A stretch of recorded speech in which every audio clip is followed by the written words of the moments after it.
What's up, everyone? Welcome to the video. Today we're going to take a look at how to replace the battery in this Nissan Sentra remote key fob. This key fob is going to work on the 2023 to 2026 Nissan Sentra, and it's going to use replacement battery CR2032. I'll put a link in the description box of this video to where you can find these replacement batteries if you're in need.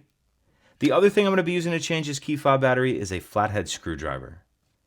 So the first thing I'm going to do is grab my key fob and remove the emergency key that's in the bottom of it. That's done by pressing this release on the back of the fob that my thumb's on, and the emergency key will pull out like that. We can just set that key to the side.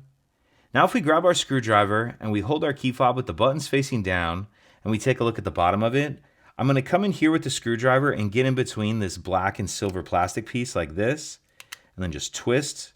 Come over here to this side and do the same thing. And then once it's started enough, we can go ahead and just pull it apart with our hands like that. And in the back half of the case, we see our battery right here. I'm going to use my screwdriver just to help get under the edge of the battery and pop it out of that little holder. Then I'll grab my new replacement battery, and you want to make sure that you're installing your new battery with the plus side down, positive side down. And I'm going to tuck this edge in first. It's down here near the battery clip like that, and then snap the battery down into place. And then we'll grab the front half, and if your circuit board is moved around at all, make sure it's sitting down in there like that, and then we can snap the back on. Make sure that's snapped all the way shut, and we can slide our emergency key back in, and that's it.